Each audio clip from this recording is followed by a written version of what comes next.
The following program is intended for listeners who are blind, have low vision, or another print disability that makes reading, holding a book, or turning a page difficult or impossible.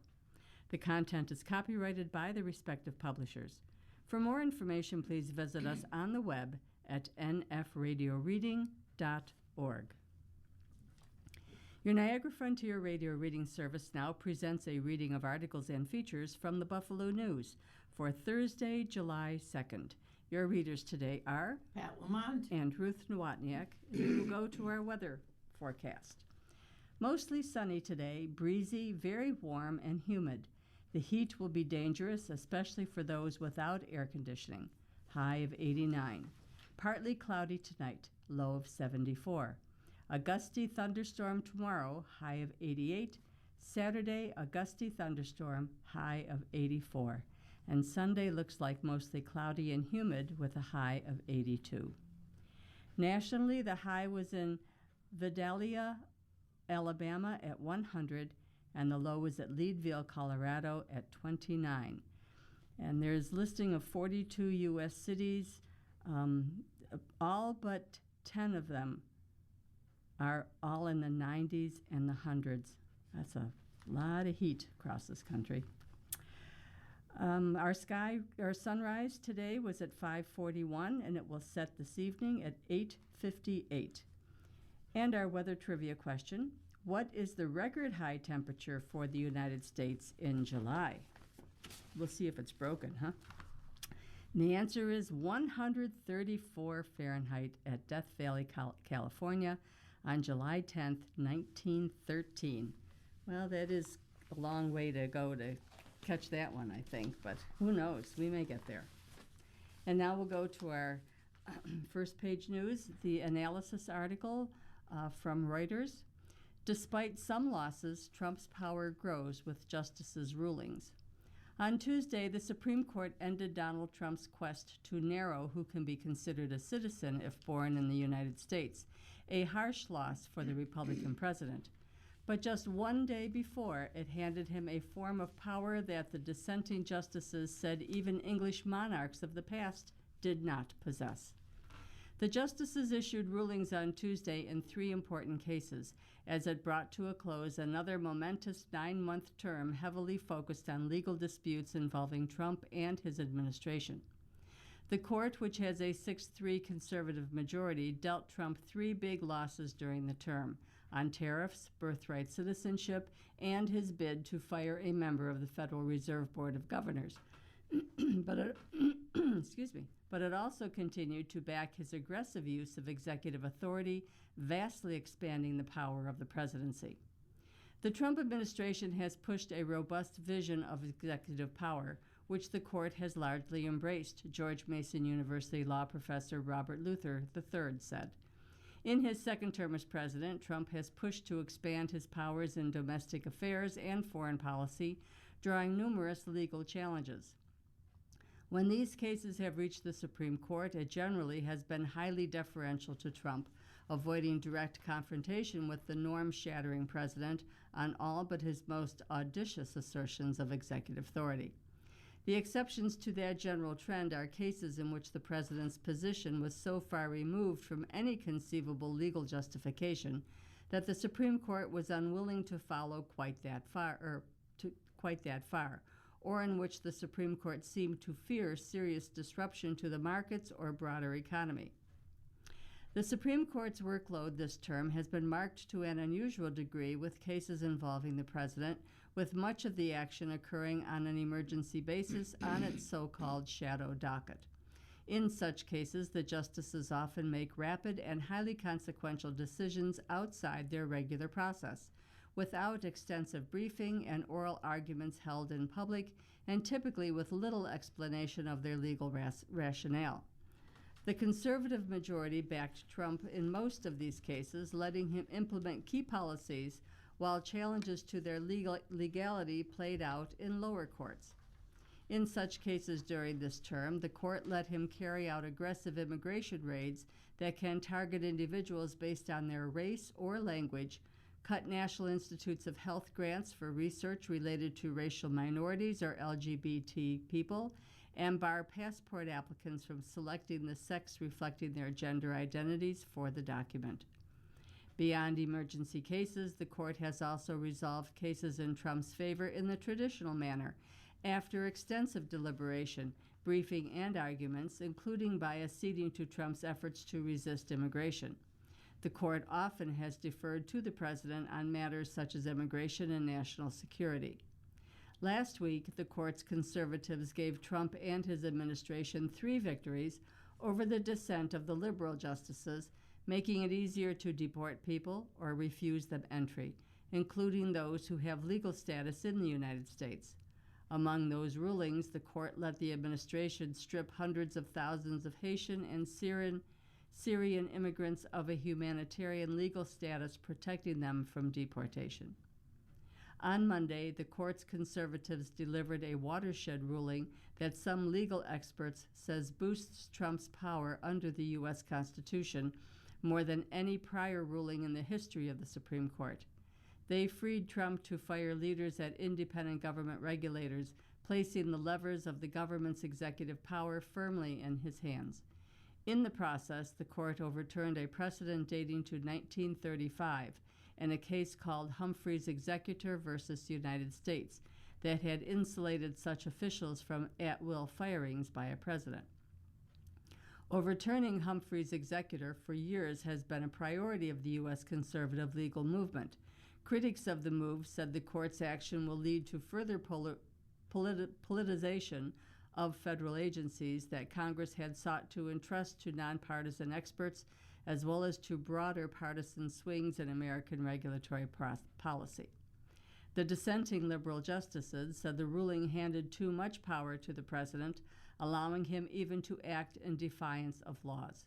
The court gives the president a power unknown even to the English crown, against which the founders revolted, Justice Sonia Sotomayor wrote, joined by fellow liberal justices Elena Kagan and Ketanji Brown Jackson. Cornell Law School professor Gautam Hans said of the decision, represents the triumph of decades of conservative advocacy. Whatever losses the administration has had, they are probably quite happy with that prize, he said. Some legal experts also emphasize that the Supreme Court adopted the Trump administration's legal positions in certain major cases in which the president was not an original party to the dispute, but rather assumed an amicus or friend of the court role. These included in a landmark decision in April that gutted a key provision of the Voting Rights Act. That 6-3 ruling, powered by the conservative justices, made it harder for minorities to challenge electoral maps as racially discriminatory under that historic 1965 civil rights law. The ruling opened the door for Republican-led southern states to dismantle Democratic-held majority Black and majority Latino districts ahead of the midterms. Black and Latino voters tend to support Democratic candidates. Trump's fellow Republicans seek to retain control of Congress in the November midterm elections. Although the justices were largely deferential to Trump, 2 searing defeats he sustained this term revealed its reluctance to strengthen the president's hand over the economy. In a 6-3 decision in February, authored by conservative Chief Justice John Roberts, the court struck down Trump's sweeping global tariffs that he pursued under a law meant for use in national emergencies. The loss prompted Trump to lash out in remarkably personal terms at the 6 justices who ruled against him, including 2 of his own appointees, Gorsuch and Coney Barrett. I think it's an embarrassment to their families. You want to know the truth? The 2 of them, Trump said, referring to the pair. In another painful defeat, the court on Monday refused to let Trump fire Federal Reserve Governor Lisa Cook, standing firm to preserve central bank independence. Despite these losses, Trump's record at the midway point of his second term is far more favorable than that of his Democratic predecessor, President Joe Biden, who the court dealt a sustained and a historic series of defeats. This court has had essentially the same composition of justices during President Biden's term, but was more likely to rule against his major exertions of presidential power.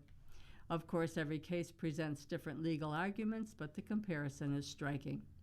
The court on Tuesday ruled that Trump's executive order seeking to deny birthright citizenship to the children of certain immigrants violated language in the Constitution's 14th Amendment that confers citizenship to those born in the United States who are subject to the jurisdiction thereof. George Mason University's Luther called the birthright citizenship ruling wrongly decided and a catastrophic loss. Its consequence will be felt throughout the country for decades to come, Luther said of that decision. But the Trump administration has largely been rewarded for pursuing an ambitious vision of executive power, and I encourage them to continue because it's generally been rewarded for doing so. U.S.-Iran conclude talks in Qatar with no sign of a headway. Iran and the United States concluded a round of indirect talks on Wednesday with no sign they had made any headway toward a lasting peace, focusing instead on issues that they had supposedly resolved 2 weeks ago. Sources said negotiators for the two countries spent 2 days in Doha discussing maritime traffic in the Strait of Hormuz and financial incentives for Iran, two pillars of the initial agreement they signed in June, rather than more difficult topics that framework was supposed to tee up. In Washington, President Trump said the two sides were making progress on possible limits of Iran's nuclear program. The main reason he launched the war in February, the denuclearization of Iran, is moving along well, he told reporters. They had very good meetings, and we'll see. But sources said the nuclear program did not come up to the talks, which were technical in nature. Vice President Vance said that would be addressed later. Obviously, we're worried about the nuclear issue. We're going to start talking about that, he told reporters. The two sides did not meet face-to-face, instead interacting separately with mediators from Qatar and Pakistan.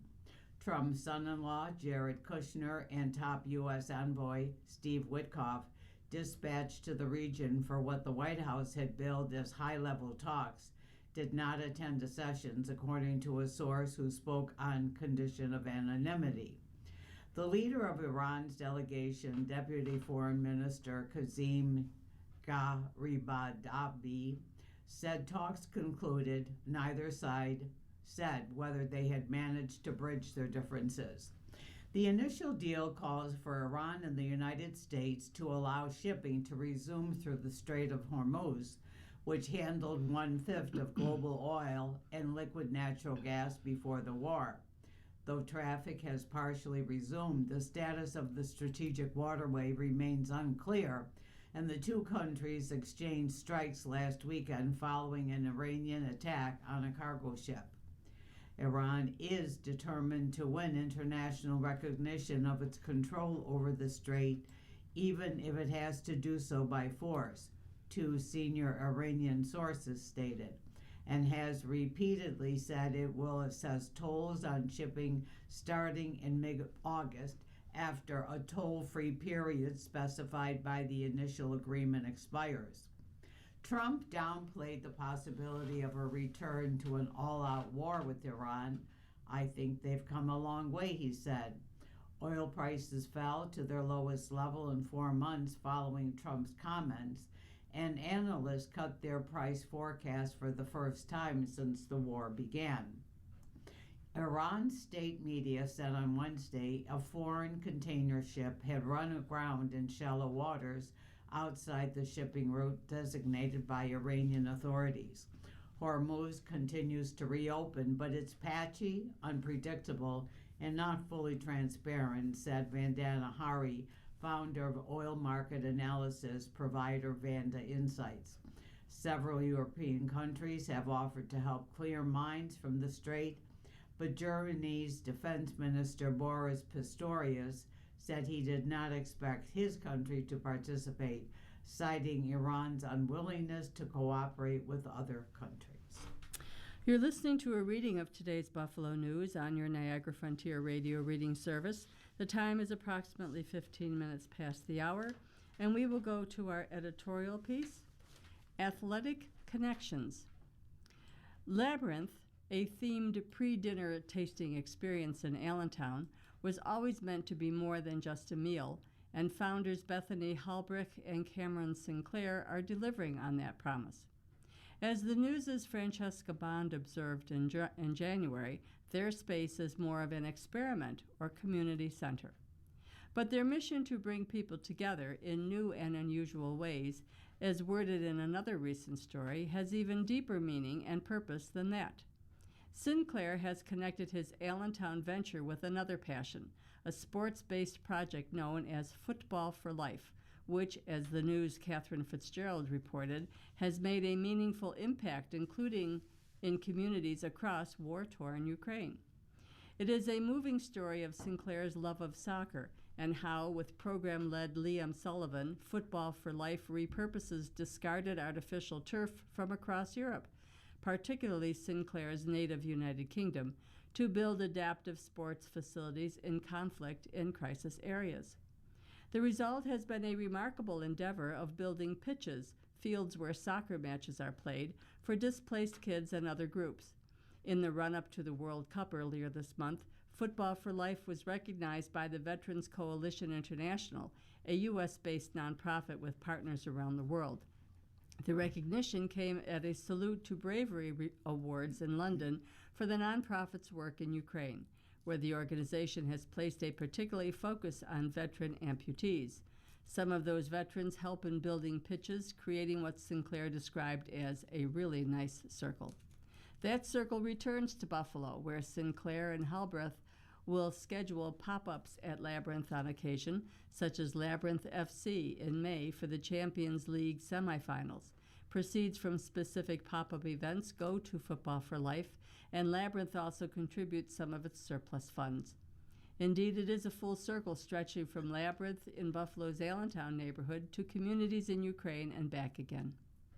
Also along the sports front, read Ben Tujimoto's story about how South Buffalo natives Pat Burke and Eric Bowen, once political foes, eventually bridged their differences. Now they are working together to transform a worn-down track and bumping neglected green space into an athletic facility similar to Robert E. Rich All-High Stadium, the multi-million-dollar complex behind Lewis Bennett School of Innovative Technology on Main Street. Burke and Bowen were once rivals for the State Assembly 142nd District. Bowen won the April 2018 special election before Burke won the November rematch. Burke later described the campaigns as a South Buffalo Civil War. Burke has since developed a working relationship with Assembly Speaker Carl Hesty.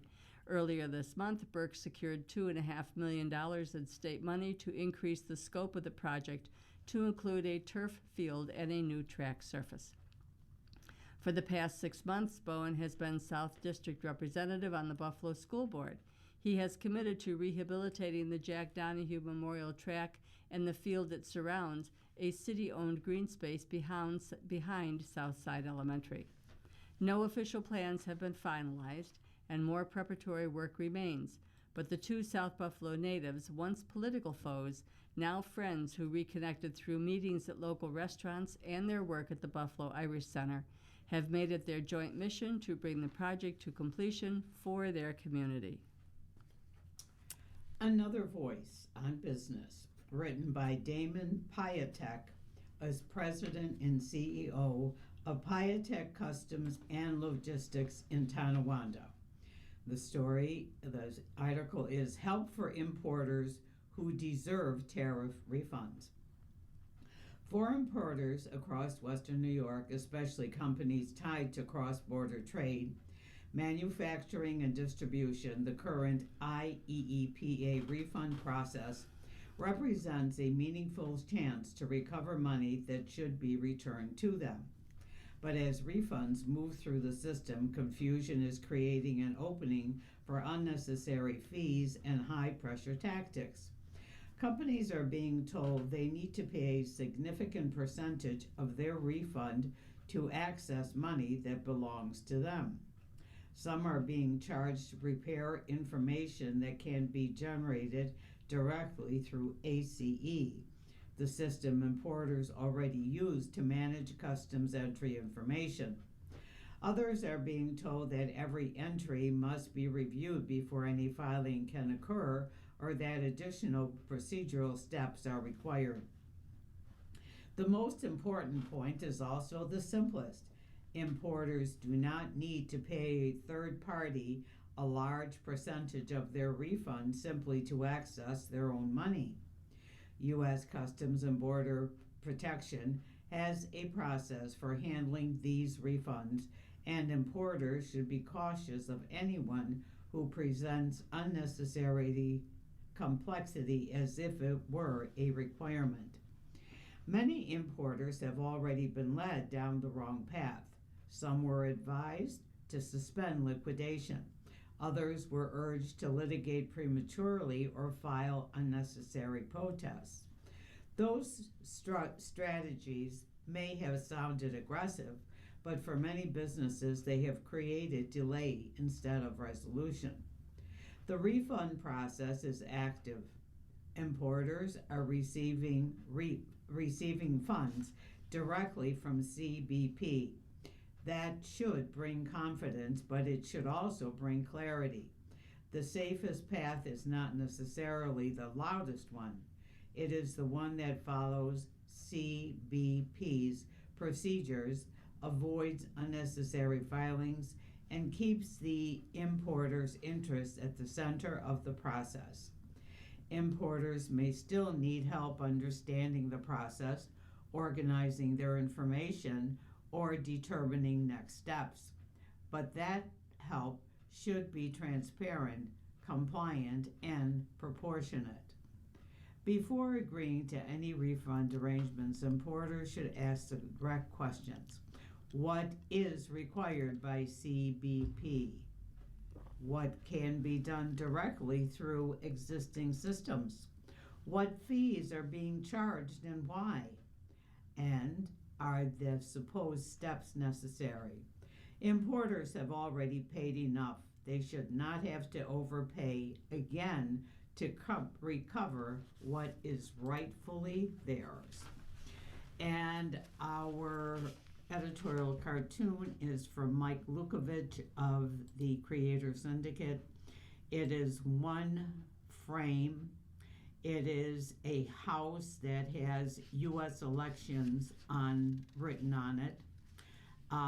There is a for sale sign on the front lawn, and it says for sale to highest bidder, and the person that is putting this for sale sign down is the Supreme Court, and behind him is Uncle Sam bringing dollars towards the highest bidder based on some of the rulings on elections with regard to the Supreme Court's decisions. And our first opinion comes from John Crisp of Tribune News Service. Remember what we are celebrating on July 4th. Happy 250th birthday to America and to all my fellow citizens. Let's celebrate. But first, let's reflect for a moment on the state of our republic. The United States is indeed a nation worth celebrating, a great nation, and really an exceptional one. Still, I cringe a little when I hear someone bragging about American exceptionalism or boasting that the U.S. is the greatest nation that God ever deigned to bestow upon our globe. Sometimes the same people assert that we are a Christian nation, as well as forgetting that Proverbs 27:2 says, "Let someone else praise you, not your own mouth, a stranger and not your own lips." Nevertheless, we have a lot to celebrate this July 4th, even if it would be better if we let someone else do the bragging. We are truly a free nation. We can still pretty much say and do whatever we want.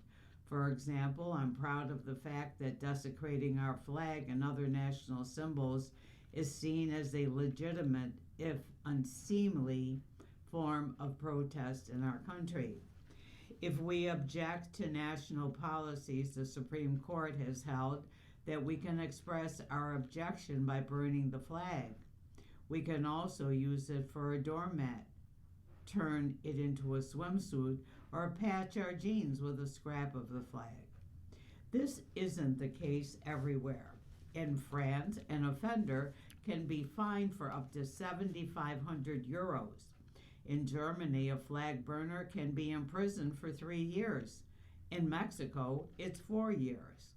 I'm proud of a nation that has the courage to self-confidence to permit such speech acts. Now that's exceptional. Certainly, our nation had its problems. We've never sufficiently resolved the issue of race. Our wealth gap is unhealthy for a democracy. We eat too much. We may be developing a gambling problem. We're not just taking climate change seriously, we're largely ignoring the threat of artificial intelligence, which we should take better care of every citizen's health. But as our 250th anniversary approaches, I'd rather live here than anywhere. I'm guessing that you would be too. But there is a problem with this year's celebration, our president. Donald Trump likes to compare himself with other presidents, usually to their detriment in 2014. He said that he is better than Lincoln, better than Washington.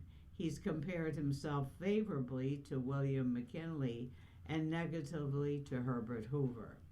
But maybe he's most like Teddy Roosevelt.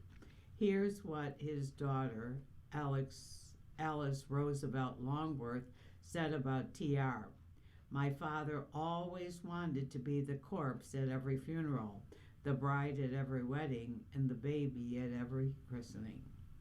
And DJT wants to be the star of our nation's celebration of its nativity.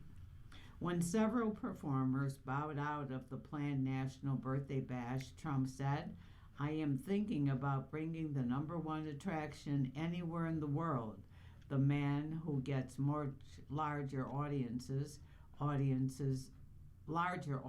than Elvis in his prime, and he does so without a guitar, the man who loves our country more than anyone else, the man who got some say in the greatest president in history, the GOAT, Donald Trump. Evidently, Trump has never heard of Proverbs 27, verse 2. Our national challenge is to celebrate the birth of our worthy nation without celebrating Trump. I'm certain we can do it. Happy birthday, America. You're listening to a reading of today's Buffalo News on your Niagara Frontier Radio reading service. The time is approximately 28 minutes past the hour, and we will go to our second opinion piece, and that's written by Andreas Kluth from Bloomberg Opinion. No diplomacy, please. We're American and alone in the world. It has long been clear to anybody outside the Die Hard magazine that America First would sooner or later amount to America alone. And still, the accelerating pace at which President Trump is alienating other nations and isolating his own is breathtaking. As one example of this pathology, consider his recent interactions with Italy's Prime Minister Giorgia Meloni. Meloni, you may recall, was until recently considered one of the foreign leaders who was chummiest with the president, a European Trump whisperer. Besides having a good chemistry with him, she often strikes far-right chords, anti-immigration and pro-Christianity say, that are consonant with those coming out of the White House. But Trump is unpopular in Italy, and not only because he keeps inveighing against the Pope, Meloni has had to distance herself from the president's most egregious mistakes, including the war he launched with Israel against Iran. Italy was among several European countries that denied the U.S. the use of their air bases for its bombing campaign. Trump apparently wouldn't let that sit. After having his picture taken with Meloni and other leaders at a summit of the Group of Seven in France, the president told an Italian TV station that she begged him for that photo and that he only posed for it because he felt sorry for her. That was petty, gratuitous, and unnecessary, but also diplomatically fateful. Neither I nor Italy ever begged, Meloni replied on social media, calling his story about the photo completely fabricated. Offended by Trump's serious and offensive tantrum, Italy's foreign minister and deputy prime minister canceled a trip to the U.S. All of Italy, not usually a picture of concord, is suddenly united behind its leader and against Trump. And so the list of America's erstwhile friends that have been snubbed, insulted, and bullied continues to grow. Denmark, which has sovereignty over Greenland, which Trump wants to seize, and Canada, which the president also wants to annex, were among the first. Italy and others are just catching up. The ledger of neutrals that Trump has affronted is equally long, stretching from South Africa, whose leader he practically ambushed in the Oval Office, to Oman, which the other day heard Trump say that he might have to blow him up. Only America's main adversaries in Russia and China seem to be spared. Trump is oddly differential toward their leaders. America's diplomats, such as they are, have taken their cues from the boss and are adopting the same confrontational and condescending tone toward the governments they are dealing with. This pattern began in Trump's first term when he appointed acolytes to ambassadorial postings in places such as Germany. But it has become the foreign policy leitmotif of Trump's second term, as the administration fills many more postings. 108 of the 195 are still vacant, with donors, friends, and toadies.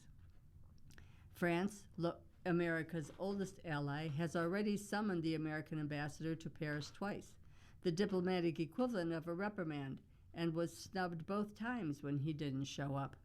That ambassador, Charles Kushner, is the father of Trump's son-in-law. The elder Kushner did time in prison for tax evasion and witness tampering, but Trump later pardoned him. As ambassador, Kushner has kept busy with stunts such as publishing an open letter to Emmanuel Macron in which he publicly lectured the president about exactly what is wrong with France, and apparently only France, such as anti-Semitism, French officials avoid meeting Kushner. In South Africa, U.S. Ambassador Leo Brent Bozell III has adopted Trump's narrative that the country systematically oppresses white people, also getting himself summoned by the foreign minister. South Africa's president, Cyril Ramaphosa, has said that we will not be bullied. The American ambassador to Poland, Tom Rose, cut off contact with the Speaker of the country's parliament for allegedly outrageous insults made against Trump. Rose didn't specify what those might have been, but appears that the Speaker didn't want to sign a letter nominating Trump for the Nobel Peace Prize. The Polish president had to remind Rose that allies should respect, not lecture, each other. The U.S. ambassadors to Israel, Belgium, Chile, Australia, Turkey, and other places have all raised eyebrows in their own ways. When the ambassador to Canada, Pete Hoekstra, was supposed to give a toast at the gala in Ottawa, he instead fulminated against a Canadian official. America under Trump is not the first great power to practice undiplomatic diplomacy as deliberate policy. Earlier this decade, China tried the same, encouraging its ambassadors to be wolf warriors in foreign capitals. The term comes from a Chinese war movie in which Chinese studs kick Western butts. But Beijing soon noticed that its jingoistic style was self-defeating and quietly reverted to traditional, meaning tactful, diplomacy. For Trump, that penny hasn't dropped yet. He fails to see the trend among foreign leaders who are giving up on flattery and instead standing up to him, from Canada's Mark Carney to India's Narendra Modi, and now Meloni. This voluntary self-isolation is baffling. I don't know why the President of the United States behaves this way toward his own allies, Meloni said in her video response to his jibes. The lesson to other world leaders is simple. Listen to Ramaphosa, Meloni, and Carney, and don't let Trump bully you. The lesson to America is so obvious it shouldn't need spelling out. If you continue to be rude and nasty to the world will eventually return the favor. If you want to isolate yourself, carry on. Otherwise, try a different approach. It's called diplomacy. And our final opinion piece comes from Rachel Laser of Progressive Perspectives, celebrating 250 years of freedom from kings and state religion. On July 4th, we will celebrate American independence from kings who ruled over both church and state. 250 years ago, the founders of this country put forward a bold and radical idea that religious freedom is safest when the government neither controls religion nor is controlled by it. The founders were not perfect at the nation's founding. Freedom belonged only to white men, but they pioneered the promise of a country where the government is of, by, and for the people, and understood the vital role that church-state separation played in that experiment. Now, President Trump is doing his best to turn us back to the time of religious kings. We have seen escalating warning signs, including Trump posting an AI image of himself as Jesus, prayer services at the Pentagon, and cabinet secretaries abusing government channels to sermonize their employees and the public. On May 17th, an all-day government-sponsored evangelical prayer event took place at the National Mall, where the speakers, nearly all of them Christian, dedicated to country to God. The event included video appearances by Trump's Secretary of Defense Pete Hegseth and Secretary of State Marco Rubio, and in-person remarks by House Speaker Mike Johnson and Republican Senator Tim Scott of South Carolina. Hegseth urged attendees to pray to our Lord and Savior Jesus Christ. These are signs of growing power of Christian nationalism in our government, a crusade that won't rest until it has achieved its goal of establishing the United States as a country for only certain favored Christians. But Christian nationalism is incompatible with the American experiment. Our founders knew well the horrors of religious wars and persecution.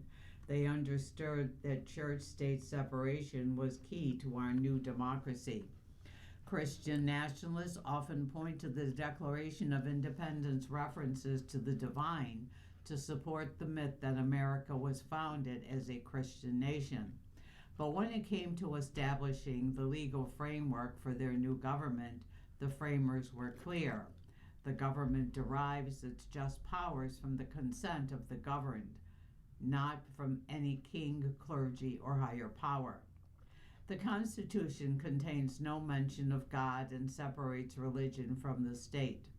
The Virginia State Statute for Religious Freedom, the forerunner of the First Amendment, declared that our civil rights have no dependence on our religious opinions any more than our opinions in physics or geometry. Last year, the former member of Trump's so-called Religious Liberty Commission quoted John Jay's private letter suggesting Americans might prefer Christians for their rulers, but Article 6 of the Constitution bans religious tests for office. The Constitution protects a democracy in which citizens of every religion and those with no religion have an equal voice. We have among our elected lawmakers Christians of many denominations, Jews, Muslims, Hindus, Buddhists, and humanists. Thomas Jefferson lauded the religious freedom protection in his Virginia Religious Freedom Law for protecting the Jew and the Gentile, the Christian and Mahometan, and the Hindu and infidel of every denomination. The Supreme Court, in striking down school organized prayer at a public school graduation in 1992, explained it well. The mixing of government and religion can be a threat to free government, because when the government puts its imprimatur on a particular religion, it conveys a message of exclusion to all those who do not adhere to the favored beliefs. When politicians favor a certain version of Christianity, The government is not working for religious minorities like me, a Jewish American, or the non-religious. It also isn't working for the many Christians who value their neighbor's religious freedom and understand that church-state separation protects them too. In the Gettysburg Address, another pivotal moment for U.S. democracy, President Abraham Lincoln reflected on the founding story of America and predicted that a government of the people, by the people, and for the people shall not perish from the earth. If we use this Independence Day to recommit to church-state separations, we can safeguard the American experiment for the next 250 years and beyond. And to our business and finance page. Big changes for student loans start to take effect, and this is from CNN. Attention, federal student loan borrowers, major changes are coming your way. Many of the provisions contained in President Trump's sweeping One Big Beautiful Bill Act took effect on Wednesday. Some borrowers, particularly lower-income folks, will be hit with higher monthly payments. New professional and graduate students will have to contend with stricter loan limits. Parents will also face tighter cap on how much they can borrow to help their kids. Here's what borrowers need to know. The law, which Trump signed last July, created a new tiered standard repayment plan and a new repayment assistance plan known as RAP. Under the standard plan, borrowers will have between 10 and 25 years to repay their loans, depending upon the amount borrowed. Those with higher balances will have more time to repay their loans, which will result in smaller monthly payments. In the RAP plan, borrowers' monthly payments will be between 1% and 10% of their income, depending on their earnings, though they must pay at least $10 a month. They'll get a $50 reduction in their monthly payments for each of their dependents, and remaining balances will be canceled after 30 years of payments. Some borrowers will pay more under RAP than under current income-driven repayment options, student loan experts say, due to the way their loan repayment programs are structured. Importantly, these new repayment plan options apply only to students taking out new loans, at least for the next 2 years. Borrowers who are currently repaying loans won't see any immediate changes. However, most existing repayment plans, including the Income Contingent Repayment, the ICR plan, and the Pay-As-You-Earn, the PAYE plan, will be eliminated as of July 2028. At that time, borrowers will have to switch to the new Tiered Standard Repayment Plan, RAP, or the Income-Based Repayment Plan. Those in the Savings on Valuable Education, or the SAVE plan, a Biden administration-era income-driven repayment plan that was blocked by federal courts, are now being notified that they must switch to an alternate plan within 90 days. They will pay considerably more under RAP, experts say.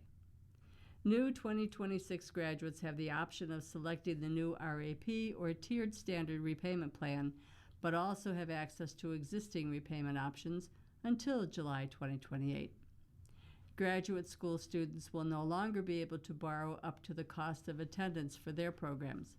The new limits, which take effect Wednesday for newly enrolling students and July 2029 for current students, will be $20,500 annually and $100,000 over a lifetime. Also, the Grad Plus loan, which allowed professional and graduate students to borrow up to the cost of attendance, will be eliminated. For those going to professional schools such as medical school or law school, their ability to borrow will be capped at $50,000 annually and at $200,000 over their lifetime. The prior limit was cost of attendance, which for U.S. medical schools is an average of nearly $60,000 a year, according to an education research group. In a controversial move, the Department of Education last year decided that certain healthcare studies, such as nursing, physician assistants, and physical therapy, were not considered professional programs. That means students pursuing these careers would be subject to the lower $20,500 annual limit. The Parent Plus loan will be limited to $20,000 annually and to $65,000 total over the course of a student's studies. The prior limit for these loans was the cost of attendance. The new limits apply to parents of new college students enrolling after July 1st. But parents of currently enrolled students who took out Parent Plus loans can borrow up to the cost of attendance for those children until they complete their programs, or for up to 3 academic years, whichever comes first. Medicare trial program covers GLP-1 drugs.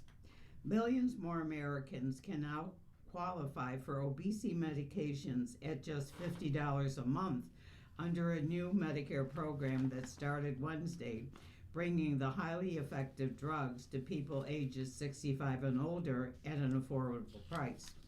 The U.S. Centers for Medicare and Medicaid 18-month trial program will offer for the first time Novo Nordisk's Wegovy and Eli Lilly's Foundayo and Zepbound as a weight loss treatment alone. Medicare, which also covers people with disabilities, has been barred from weight loss coverage and has paid for the drugs only when prescribed for co-conditions like cardiovascular issues and severe fatty liver disease. Now the program offers 3 pathways for some Medicare subscribers to qualify for coverage. Eligible patients are estimated in the single-digit millions, a U.S. official stated recently. Wall Street analysts estimate that it will amount to billions of dollars in revenue for the drug makers. Some doctors and pharmacists warned that the Medicare approval process for the medicines will be slow and complicated. Some doctors also said they were concerned the coverage won't be extended after 2027, while several emphasized that regular follow-up care, a nutrition plan, and exercise are particularly important for older people. This is a big win for decades. Medicine has failed to recognize obesity as a disease, said a weight loss doctor from a clinic in Noel in Atlanta. Even with program restrictions, we'll be able to offer medications to many patients for the first time. Executives from Eli Lilly and Novo Nordisk have pointed to estimates of as many as 20 million people qualifying for the program, through health research organization KFF this week said nearly 4 million would be eligible based on 2023 data.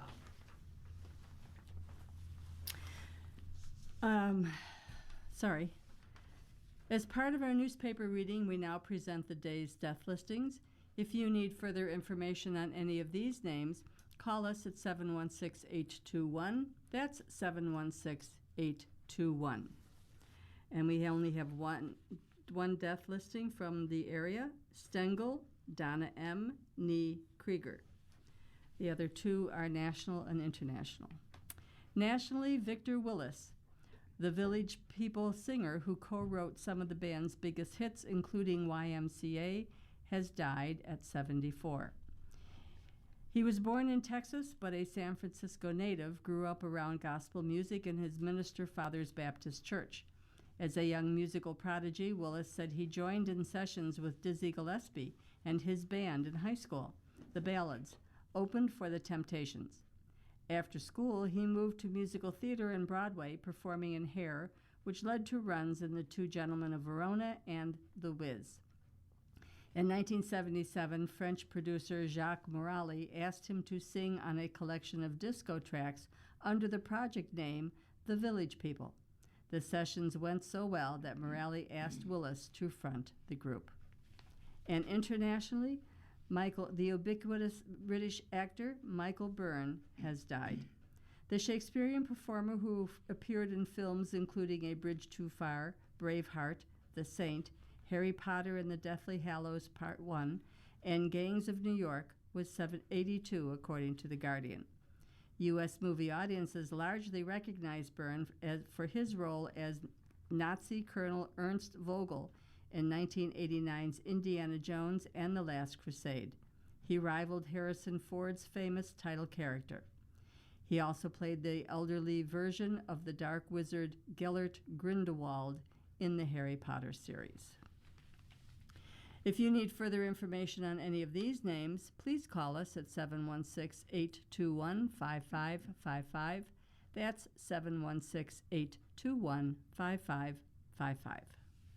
And now let's see what our predictions are by the Royal Stars. Happy birthday for Thursday, July 2nd. You are sensitive, protective, and perceptive. You want what is good for others. This is a year of new beginnings, adventures, and major changes in your life. Keep your eyes open for new opportunities. What you do now will bring great benefits in the future. Stay flexible. And you know they're each given a star rating from 1 to 5 stars. Dynamic is a 5-star day. 4 stars is positive, 3 average, 2 so-so, and 1 difficult. And all the years we've been reading this, I have never seen anybody have a difficult day. That's a miracle. Aries, 4-star day. Listen to the advice of someone older or more experienced today. It could be to your advantage. Tonight, think about goals. Taurus, a 3-star day, which is average.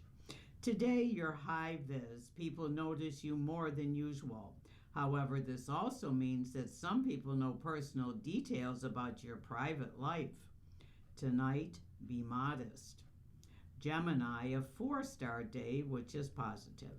This is a perfect day to do something different. Shake things up a little.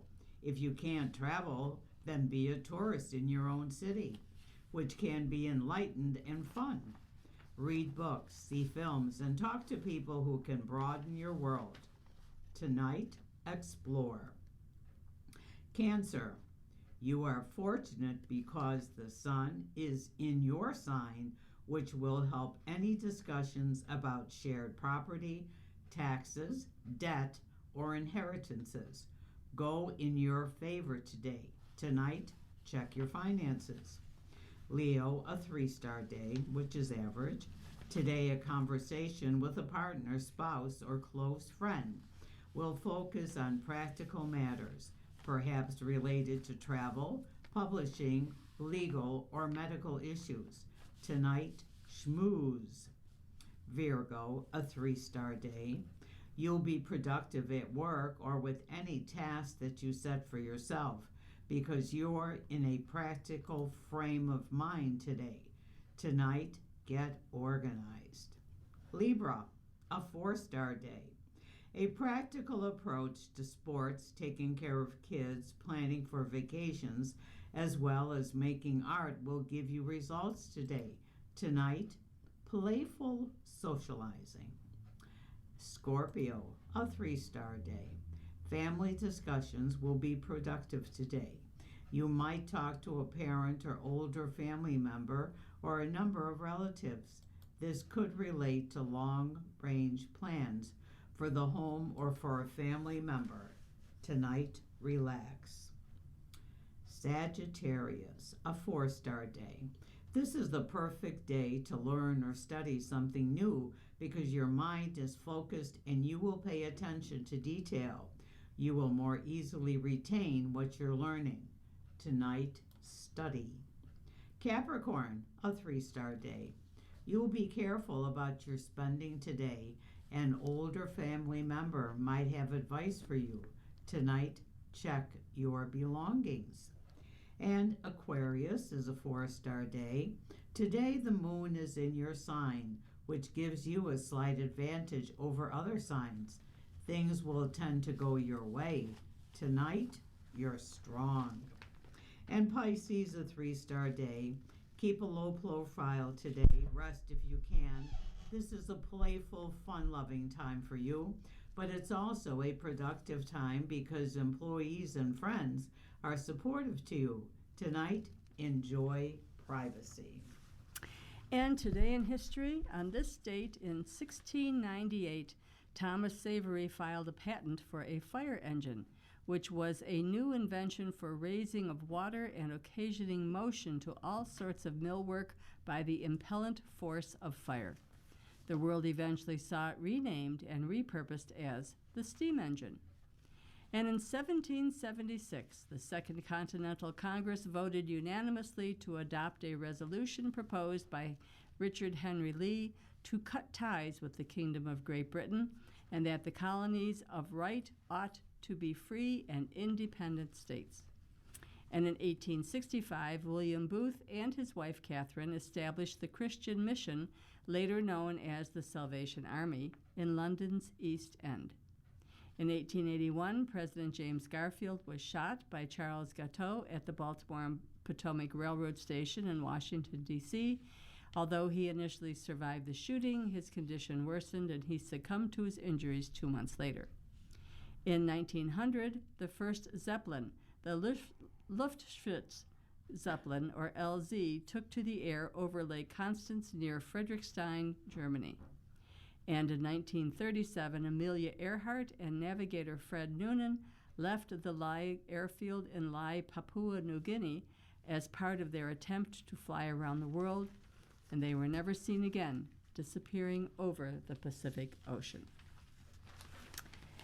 And from our political notebook, the GOP plans convention ahead of midterms.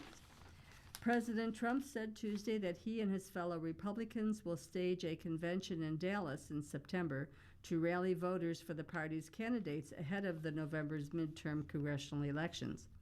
An off-year convention is unusual, with such events usually held only during presidential election years.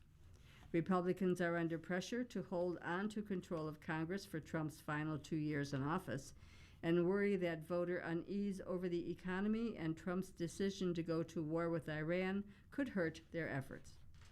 Trump plans to address the gathering scheduled for September 9th and 10th, according to 2 Republican sources familiar with the matter. Republicans face a crucial test in Texas over whether they can continue to dominate politics in the state. Nick. Trump dealt a stunning blow to longtime incumbent Republican Senator John Corwin by endorsing his opponent, Texas Attorney General Ken Paxton. Paxton easily defeated Corwin in the Republican primary election. This has set up a November battle between Paxton and Democrat James Tallarico. Democrats see the scandal-tarred Paxton as vulnerable and are pouring money into the race in hopes of finally breaking Republicans' grip on the state.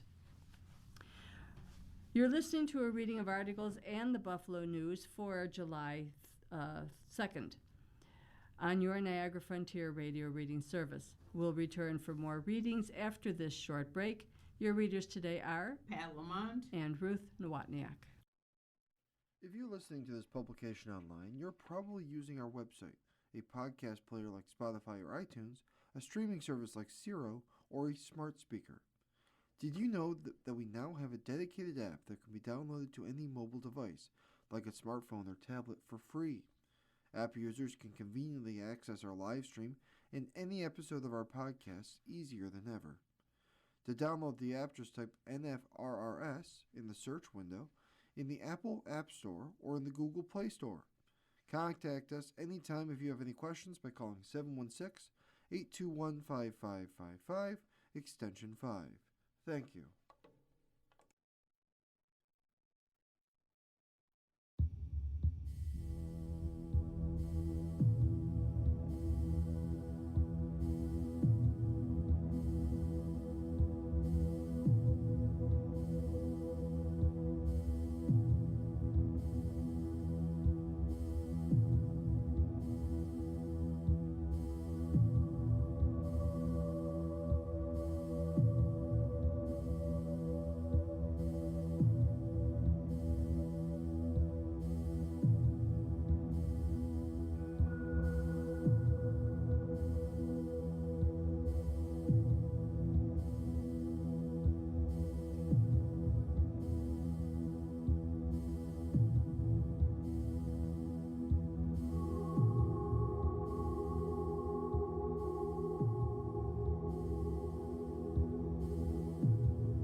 We'll continue now with our reading of articles from today's Buffalo News. Your readers are Ruth Nowotniak. and Pat Lamont. And let's see what's happening locally.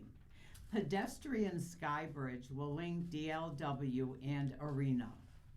Construction is set to begin on a pedestrian sky bridge to connect the second level of the DL&W terminal building with KeyBank Center, enabling Metro Rail passengers to cross over South Park Avenue on their way to or from the arena. Mark Cerrone Incorporated, the contractor for the Niagara Frontier Transportation Authority's DL&W terminal restoration project, will start work on the bridge shortly, with completion expected by spring or summer of next year, said Darren Kempner, the NFTA's manager of grants and development. The project cost of $7 million to $10 million is funded by a $30 million award to the NFTA from Empire State Development Corporation.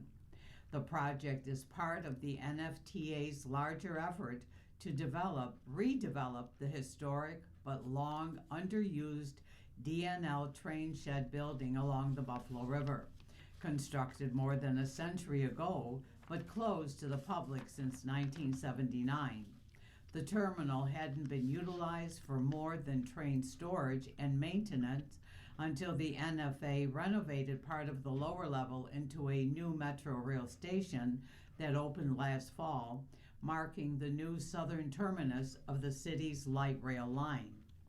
The station is already accessible to pedestrians from the boardwalk and Riverside path that runs along the Buffalo River, as well as from South Park Avenue through a new metal and glass stair and elevator tower that is under construction. The bridge was the last element of the station.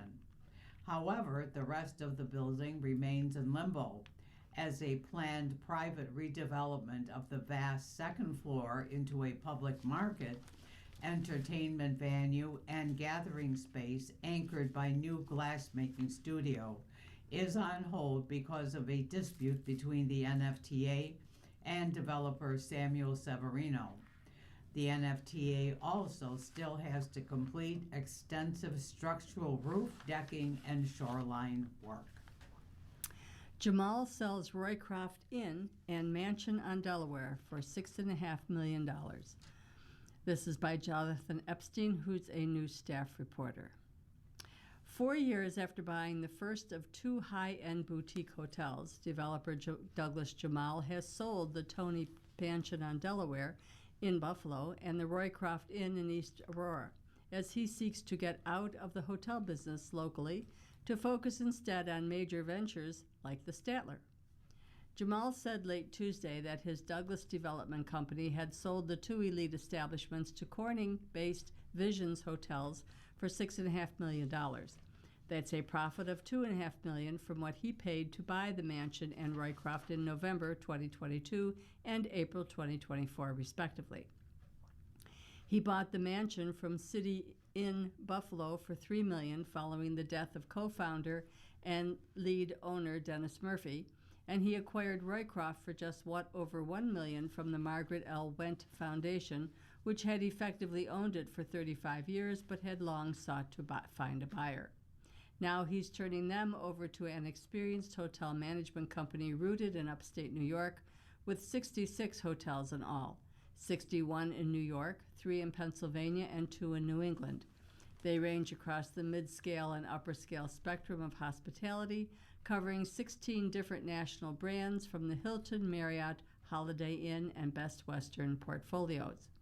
But they are not boutique or luxury hotels, and many of them are much larger multi-story buildings with dozens or even hundreds of rooms, such as the Buffalo Niagara Marriott in Amherst, the Best Western Syracuse Downtown and Suites, and DoubleTree Hotels in Amherst, Poughkeepsie, and Utica. That makes the Mansion and the Roycroft, both small and independent hotels with 28 rooms each, unique within Visions' portfolio. But Visions isn't worried about integrating them. Personally, we love the assets, said Arun Andy Patel, a partner with Visions.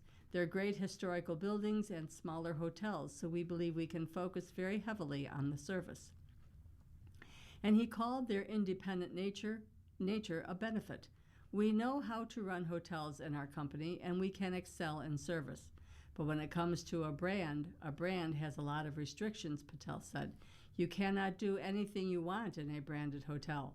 So I love it that we are buying these hotels where the sky's the limit for what we can offer.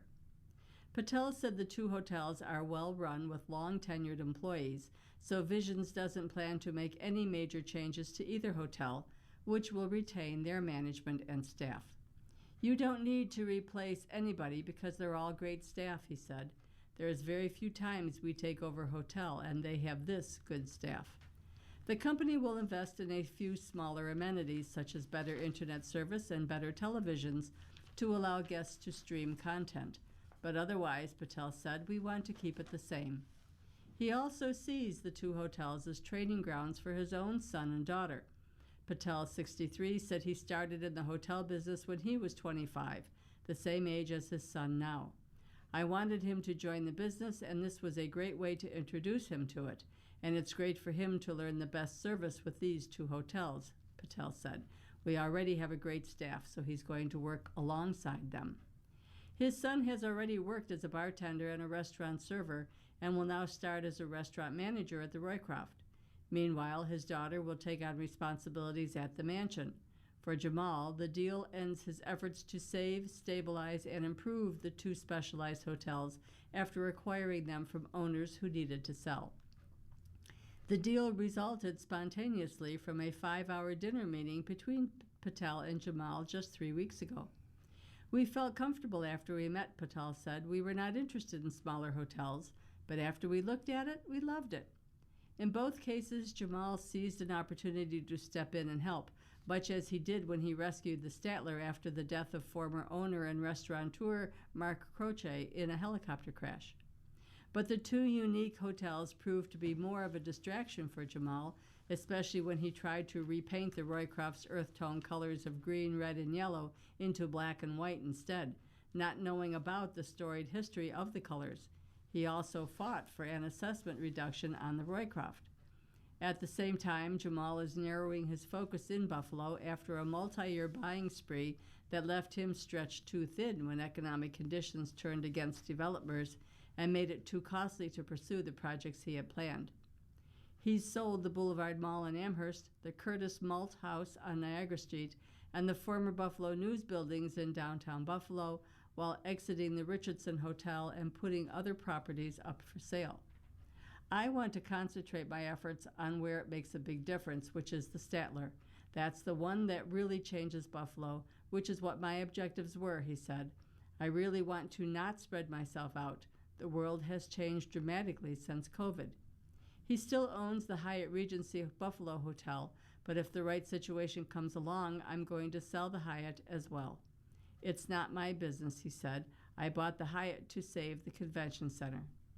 But he's not giving up on Buffalo. I'm not leaving Buffalo, he said. I'm very committed to Buffalo. I'm still here every single week, even when it's cold. Judge halts forcible drugging of man in cyberstalking case. A new court ruling stops accused cyber stalker Nicholas Bloom from being forcibly medicated in hopes of restoring his competency to stand trial. The 38-year-old California man charged with sending hundreds of unwanted and threatening text messages and emails to 2 Niagara County residents has refused to take medication during his pretrial detention at a federal prison hospital in North Carolina. Prosecutors have argued treating him with antipsychotic medications is medically appropriate, and a magistrate judge in April agreed, ordering medication be administered involuntarily if Bloom continued resisting. But U.S. District Judge Richard Arcara this week vacated the April ruling, in part because Bloom already faces the prospect of remaining detained through civil commitment proceedings against him in North Carolina.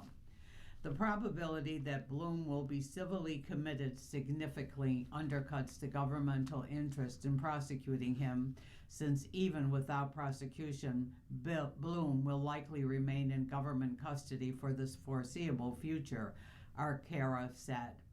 Arcara acknowledged that releasing Bloom untreated would likely create a danger to others, but the judge cited Bloom's delusional state, ongoing mental health issues, and statements from his doctors as his basis for seeing a strong likelihood of Bloom remaining locked up under civil order.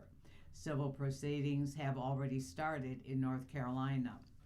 We are pleased with the ruling and believe that Judge Arcara reached the correct result, said Assistant Federal Public Defender Jeffrey Bagley, who has represented Bloom. Bagley argued in court earlier this year that there is no reliable scientific study supporting the conclusion the medications would work. Bagley also said there was no agreement among Bureau of Prison psychologists about Bloom's diagnosis and that alternative methods to forcible medication were not explored sufficiently. Serious side effects are possible for any of the drugs that would be injected into him, Bagley said. In securing the forced treatment order in April, Assistant U.S. attorneys told U.S. Magistrate Judge Kenneth Schroeder that seeking justice for victims and protecting them underpin the government's prosecution. Celebrate the 4th of July with fireworks and festivals. Carnival rides, live music, beer tents, fireworks, and a gigantic duck are part of festivities planned for the long holiday weekend. Here's a quick look at some of the many community events. On July 2nd, which happens to be today, in the town of Tonawanda, food trucks from 6:30 to 7:45. The American Legion Band performs from 7:45 to 9:15 at Kenny Park, 2000 Colvin Boulevard. Fireworks are at 9:30. Tomorrow, July 3rd, Buffalo, Sound and Sky on the Waterfront, performance by the Philharmonic, and fireworks over Lake Erie, 7:30 p.m. at Terminal B, Buffalo Outer Harbor, 225 Furman Boulevard. Fireworks start at about 9:15. It's free, but you must get your tickets online at tixr.com. Bring a folding chair. Cheektowaga Freedom Fest starts at 5:30 at Cheektowaga Town Park, 2600 Harlem Road. Live music, food trucks, beer tent, and fireworks. Depew Community Center American 250 concert, 7 to 10 p.m., followed by fireworks, Fireman's Park Pavilion at 90 Gould Avenue. East Aurora family activities start with Kids Frothy Foamy Fun at 1:30 p.m. near Griggs Place. Parade at 6:30, followed by music and a magic show at the Rotary Bandstand. Fireworks at 10 p.m. at Hamlin Park. On July 4th, Boston, performance by the town band at 8 p.m. in the Lions Shelter, followed by fireworks. City of Tonawanda, face painting, balloon artist, and portable rock wall. Fireworks begin at dusk, Renaissance Bridge, Main Street, North Tonawanda. Grand Island, fireworks at 9 p.m. Niagara Amusement Park and Splash World, 2400 Grand Island Boulevard. Lewiston, music by Reflector at 7 p.m. at Academy Park, followed by fireworks at dusk. Orchard Park, parade at 8 p.m. along East Quaker Street, fireworks at 9 p.m. at Green Lake in Yates Park. Pendleton, Happy Birthday America, 4th of July event, 11:30 a.m. start, parade, flag ceremony, and DJ set. Fireworks at 10 p.m. Salamanca, fireworks at the casino, 9 p.m. at Seneca Allegheny Resort and Casino, 777 Seneca Allegheny Boulevard. For multiple days, Buffalo, the world's largest rubber duck, will visit Canal Side from 10 a.m. to 8 p.m., July 3rd, 4th, and 9 a.m. to 5 p.m. on the 5th. Activities include duck face painting and sidewalk chart artists. A video board will show the animated film Migration at 11 a.m. and 6 p.m., July 3rd. Sunday social, music, shopping, and family activities. Clarence, Carnival is July 3rd through 5th at the Great Pumpkin Farm, 11199 Main Street in Clarence Center. Midway rides, face painting balloon, carnival food, Fireworks are at 9 p.m. July 5th. Admission is free. Wristbands and tickets for Midway rides can be bought at the gate. Hours are 4 to 9 p.m. July 3rd and noon to 9 July 4th and 5th. Dunkirk, July 2 to 4 in Memorial Park. Live music, food vendors, and entertainment. 5 p.m. July 2nd and 3 on July 4th. Event starts at 11 a.m. Ellicott, July 3rd to 5th, Holiday Valley, live music and entertainment, fireworks July 5th.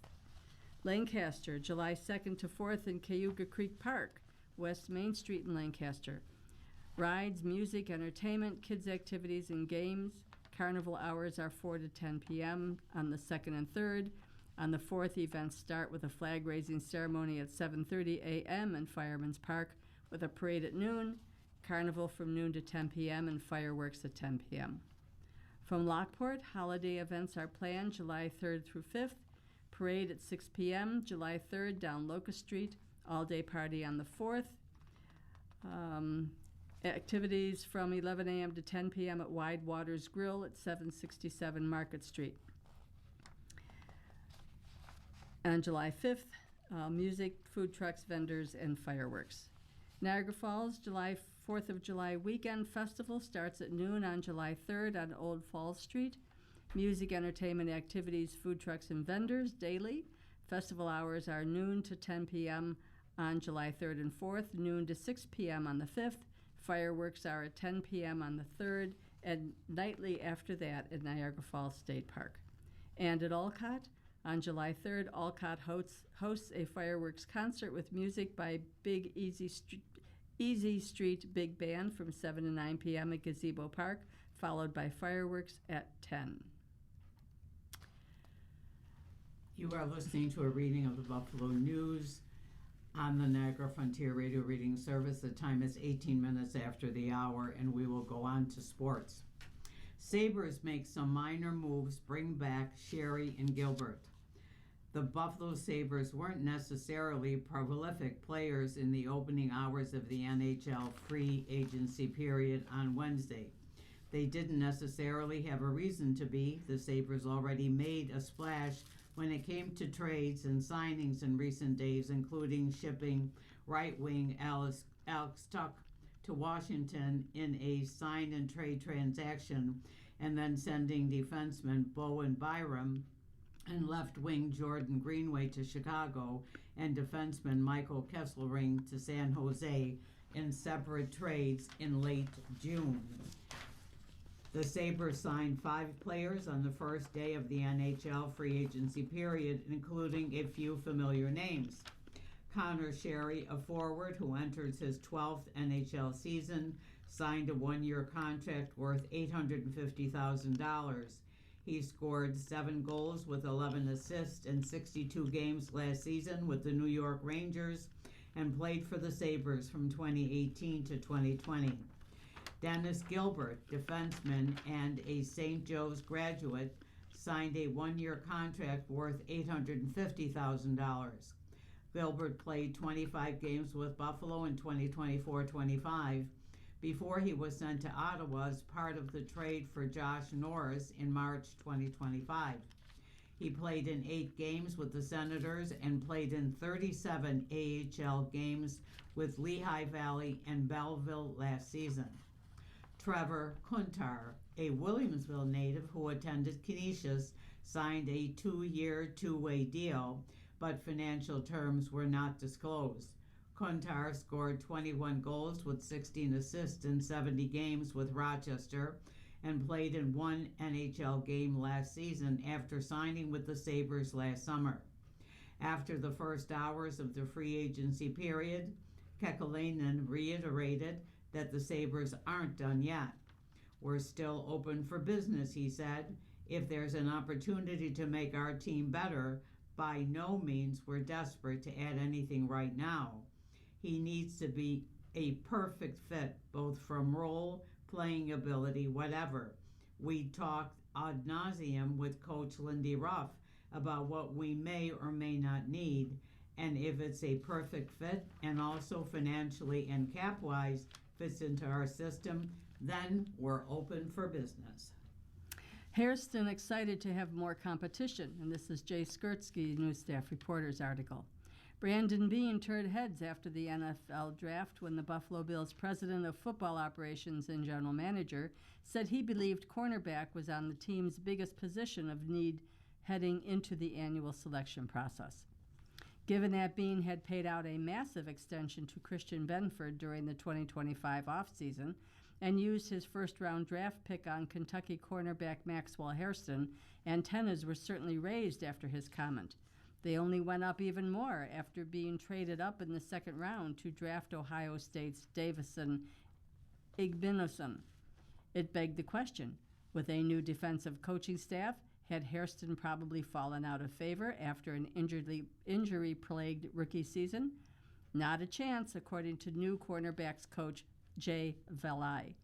Max, you see great upside and great ability, he said. He's very intentional with everything he does. A lot of people have intent, but he's intentional at the doing aspect of it. Hairston missed the first 6 games of his rookie season because of a knee injury suffered in training camp. When he returned, he played well over the final 11 games of the regular season, making 18 tackles, 5 passes defensed, and 2 interceptions in a playtime rotation with veteran Tre'Davious White. An ankle injury suffered in garbage time of the Bills' regular season finale against the Jets, however, knocked Hairston out of the Bills' 2 playoff games. It was a massive blow for both the team and player because the Broncos feasted on the Bills' depleted secondary in their divisional playoff win.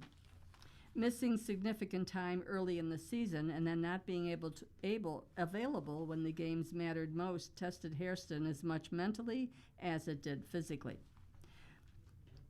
The message Hairston heard from his veteran teammates in the secondary, Benford, White, and safety Jordan Poyer in particular, was to play free when he got on the field. That gave him the confidence to execute at a high level almost immediately. That showed up on tape and has impacted how the Bills' new coaching staff views Hairston going into the 2026 season. The Bills have had a depth problem at cornerback for years that has hurt the team in multiple playoff losses. That helps explain Beane's reasoning. The team views Igbinosun as an ascending talent who adds a press man element to the defense with his size and speed. The Bills also signed nickel cornerback Dee Alford in free agency. They will make up the team's top 4 cornerbacks along with Benford and Hairston. Hairston said he was excited when the Bills drafted Igbinosun. He's not naive. He knows that nothing is a given in the NFL. Hairston has liked what he's seen so far in Leonard's defense, which blends what the Broncos were doing with what the Bills did last year in the secondary under former head coach Sean McDermott and defensive coordinator Bobby Babich. Despite having to learn a new scheme, Hairston feels as though things have slowed down as he enters his second professional season, which is typical because players don't have to deal with as many off-field issues when moving to a new city. That's allowed Hairston to focus strictly on becoming the player the Bills hoped they were getting when they used a first-round draft pick on him. I got a lot to prove to myself, he said. My goal is to be a full-season starter. Honestly, my goal is to do whatever I can to help us win a Super Bowl. Day in, day out. Come in and take care of my body and just keep going. And with regard to Major League Baseball, I will give you the standings. In the American League East, Tampa Bay is leading with 49 wins and 33 losses, and New York is second with 48 wins and 37 losses. In the Central American League Division, Chicago is leading with 45 wins and 39 losses, and Cleveland is second with 44 wins and 42 losses. In the American League West, the leader is Texas with 44 wins and 42 losses, and Seattle is second with 44 wins and 43 losses. In the National League East, Atlanta is first with 49 wins and 34 losses. Philadelphia is second with 48 wins and 38 losses. In the National League Central Division, Milwaukee is first with 52 wins and 31 losses, and Chicago is second with 48 wins and 38 losses. In the National League West, Los Angeles is first with 56 wins and 30 losses, and San Diego is second with 43 wins and 41 losses. Burzon goes from T-ball to the pros. This is Colin Ritchie, News Staff Reporter's article. It started on a T-ball field off of Hurdle Avenue. It continued to a boarding school in Tennessee, then to two Southeastern Conference softball powerhouses. Then ultimately, Sidney Burzon landed in professional softball, if only for a weekend, perhaps with more to come.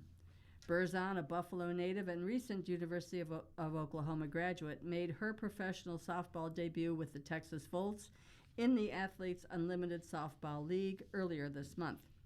Her debut game with the Volts on June 19th, Burzon pitched one inning, allowing one hit, one walk, and one run. The following day, in her second appearance, she notched one strikeout, one walk, and allowed two hits. The Volts may have gotten swept by the Utah Talons in their three-game series, but the experience for Burzon was the next step in what has been a lifelong journey toward her ultimate goal. Burzon isn't the only Western New York pitcher who made her mark in the SEC.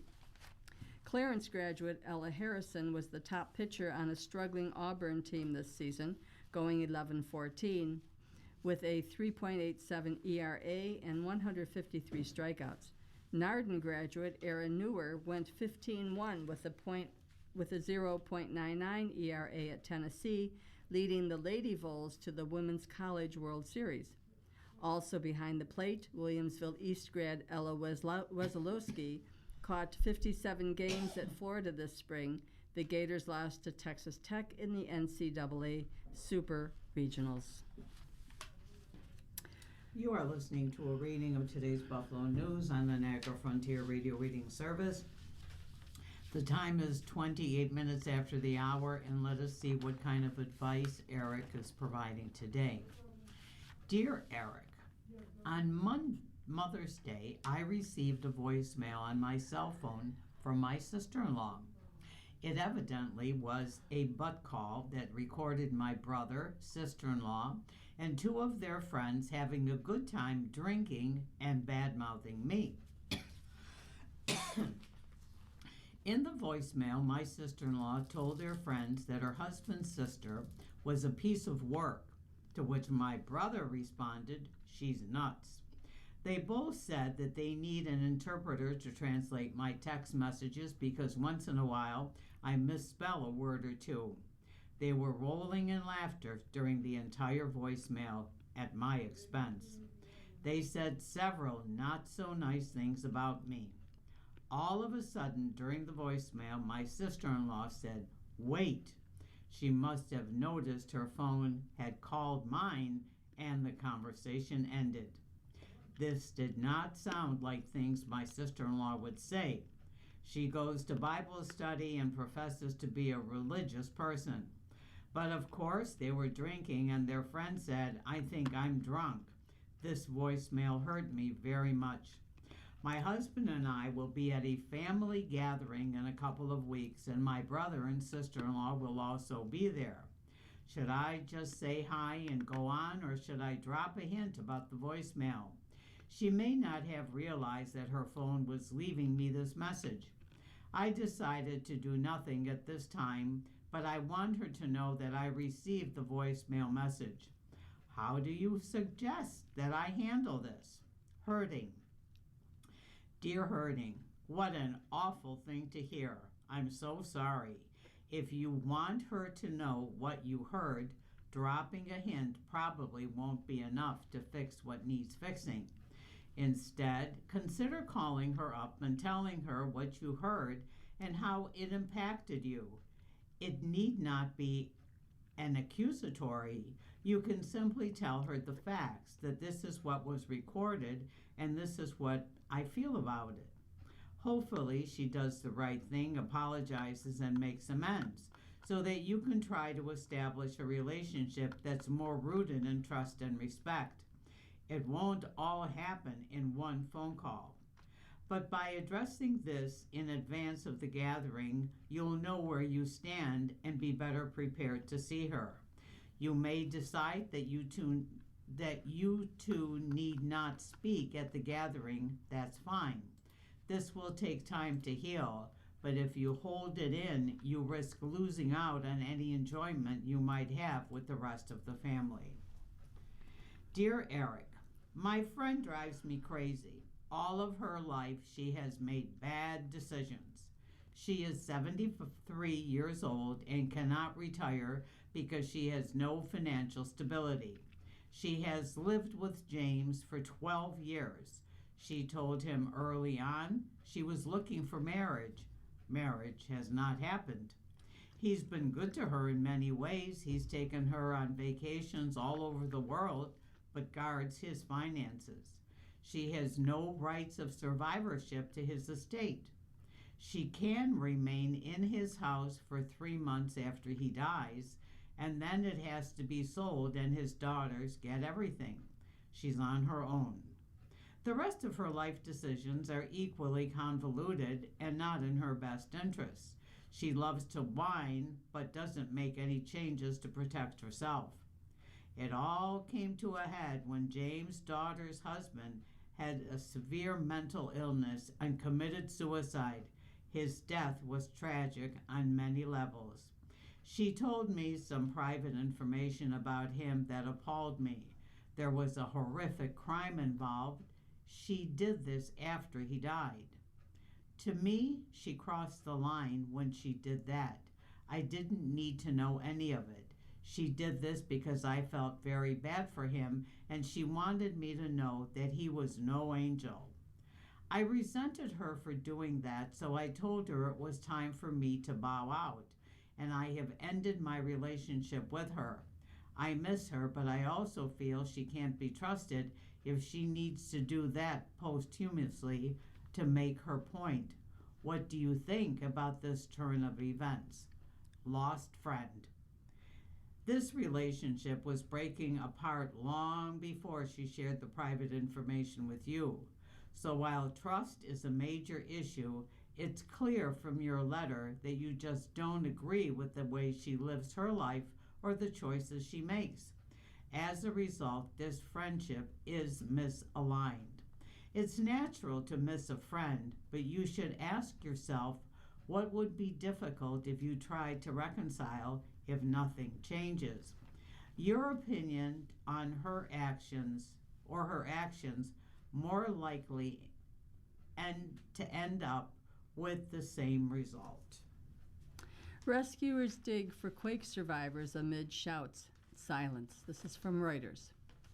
More than 100 people stood silently on Tuesday in the road alongside what used to be the Los Cocos public housing complex in Venezuela's La Guaira state. For 10 minutes, interrupted only by the occasional cell phone ring or shout from a rescuer, people strained their ears for any sound of survivors in the twin earthquakes that last week destroyed 6 of the 8 towers that made up the Hugo Chavez complex, known colloquially as Los Cocos. Then a horn sounded, and pickaxes and voices sprang to life as the arduous search began anew. Rescuers at Los Cocos hope there are still survivors to be found on what used to be the ground floor, but they are also seeking the dead. In one area, National Police and a paramedic pulled a blackened body of a woman free from the rubble, wedging out her legs as her dark curly hair hung into the debris below her. A family member stood nearby, trying by phone to find a relative to accompany the body to the morgue. At what used to be Building 27, rescuers, including those from Mexico's Topos team, tunneled through debris to the bottom floor, helped by young olive green-clad cadets from Venezuela's army.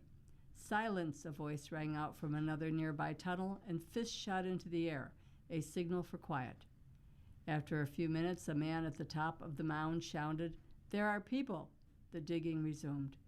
Rescue teams from Ecuador and the U.S. halted operations in the early hours of Tuesday at a site in Mancuto, a town in La Guaira, when they stopped receiving responses from a mother and her 3 children trapped beneath a 9-story building after more than 40 hours of trying to get them out.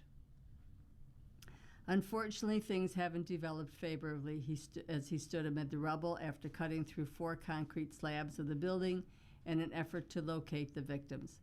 Tens of thousands of people remain missing 2 days after the critical 72-hour survival window, the International Rescue Committee, the IRC, said in a statement. After that period, survival chances drop sharply. The scale of the response does not meet the scale of humanitarian need, the IRC said. At a makeshift morgue at what is usually the state's major port, Andrea Montilla sat in a plastic chair awaiting family members who were inside, formally identifying the remains of her cousin and his grandmother. Empty coffins were stacked throughout the port, and bodies were laid out along a stretch of concrete in body bags. An official at the site, who was not authorized to speak to the press, told Reuters that they were from the town and had lost multiple family members in the quakes, adding that they did not have an estimate of the number of bodies already handed over to families or the number awaiting identification. Jordanian emergency workers did rescue a child early on Tuesday, the only reported survivor on the 6th day of rescue efforts, according to Venezuelan authorities. Some 59,000 buildings were damaged or destroyed by the twin earthquakes, which hit seconds apart with magnitudes of 7.2 and 7.5, according to an analysis by Oregon State University researchers using satellite images. The widespread devastation can be seen from space. Not all collapsed buildings have had professional rescue teams on site, with relatives and neighbors working to remove debris to pull out survivors or bodies, according to residents from various areas. There is no doubt we are facing a figure higher than what has already been reported. I can offer an estimate. We are procuring, and this has been agreed with local authorities, 10,000 body bags. The government of acting President Delcy Rodriguez says that at least 1,943 people have died and thousands have been injured. About 16,000 people were left homeless. A website promoted by the country's political opposition puts the number of people missing at around 43,000. Venezuela's state-run energy company and private gas distributor Domingas said they are inspecting gas lines to some 600,000 customers in Caracas to detect and repair leaks. Specialized equipment to detect leaks has arrived in the country, they said. The United Nations agencies warned that survivors would face hunger and disease in the earthquake's aftermath. The World Food Program is appealing for $50 million to provide emergency food assistance for up to 500,000 people over the next 3 months, the agency said, adding that it has the capacity to feed up to 1 million people if sufficient funding is received. Some SNAP bans are blocked. Several states sought to restrict soft drinks, candy from eligibility. A federal judge on June 22nd shot down rules restricting food stamp recipients from purchasing certain unhealthy foods, serving a blow to program touted by the Trump administration. U.S. District Judge Amy Berman Jackson ruled in favor of 5 plaintiffs receiving benefits from the Supplemental Nutrition Assistance Program, also known as food stamps, who argued that new rules imposed in 5 states would limit their access to food and could affect families managing conditions like diabetes. Jackson said the U.S. Department of Agriculture, which oversees the program, federally did not have the authority to approve requests from states to impose restrictions on what can be bought with SNAP benefits to exclude items like soft drinks and sugary foods. Jackson named Agriculture Secretary Brooke Rowland specifically in the ruling, says her actions encouraging and approving participation in a food restriction waiver program bypassed proper channels and contradicted the definition of what qualifies as food laid out by Congress. The federal defendants and the states may have a genuine desire to improve the health of SNAP households by encouraging healthy choices at the store, but they can take lawful steps to meet these goals. But what they cannot do is violate the law and their own regulations along the way. Rowland, alongside Health and Human Service Secretary Robert Kennedy, encouraged states to apply for food restriction waivers, touting the move as part of the Make America Healthy Again movement.